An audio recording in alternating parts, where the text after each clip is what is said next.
I wanted to talk about your money mindset and the way you're approaching things, because that's a really important part of your path to financial independence is the way you think about money. And that's something that I don't think too many people talk about because it's often the thing that holds you back. You can learn everything about investments, you can learn how to open a brokerage account, you can learn how to buy a property. But if you don't feel confident in the way you manage your money, that's going to hold you back, even if you're armed with all the facts.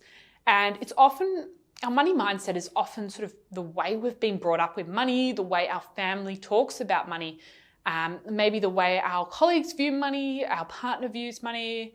Whatever it is, it's really important to deeply examine that and think about that before you make any investment decisions, because there could be stuff deep down that you haven't really considered before that's going to affect your relationship with money and may impact your attitude towards risk. When stuff hits the fan and your money goes down 20% in the event of a market correction or a market crash, you could find things resurfacing that you've never really thought about before. And they could be things that resurface from your childhood or different reactions that your family has had about money in the past. And they could cause you to make a decision that's really not right for you. So I think it's really important when you're getting started and learning about finances that you really think deeply about your relationship with money and the way you approach it. And whether it's something that you see with like a scarcity mindset or an abundance, do you always think that you can get more money? Do you think it's a limited supply that you have to conserve? We often think about it as that saver or spender mindset of whether someone only likes to save money or only likes to spend money, but I think it's a lot more complex than that. So it's really important to talk to your family, talk to your friends about money and start making that a topic of conversation, because then you'll start to see things resurface and different opinions you might have or your family might have that are going to impact your relationship with money. Now, I think some of the following points are really worth focusing on when you're getting started with your financial journey. And that's really thinking about your relationship with money growing up, because we don't really realize how much impact our parents' relationship with money has on us today. And we need to really consider that. I'd also want to consider how financially secure I feel. What does having more money make me feel like? What does having less? Do I feel secure with my day-to-day finances? Do I think I have the confidence to manage my own money, or can I build that confidence?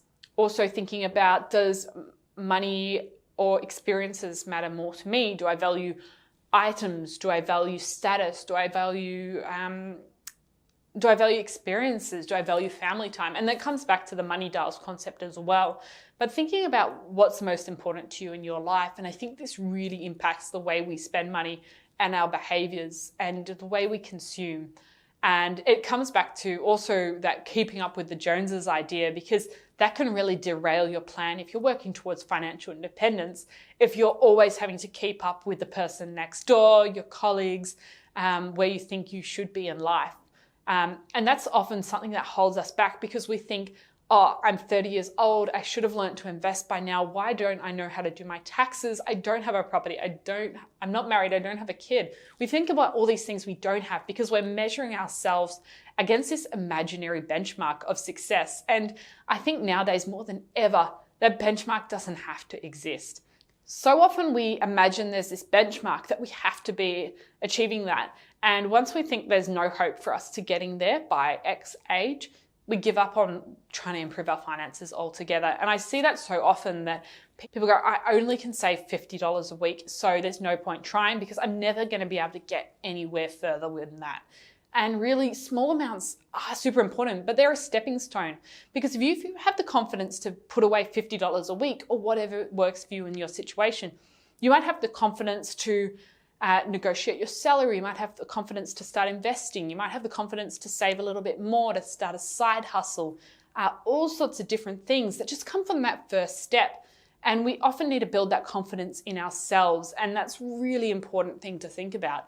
So I'd really encourage you to think a bit more deeply about your attitudes internally towards money and how you view consumption and your thoughts on that, because it can be an internal hamster wheel. If you keep wanting more, if the goalposts keep moving, if you can never find what's enough for you, you might never be able to achieve financial independence because you just can't find an endpoint. the goal just keeps getting bigger and bigger. If you think you need more and more to spend every year to keep up with, I don't know, this imaginary post in your mind, you're never going to be able to be financially independent, because you're never going to reach that point where you think, I have enough.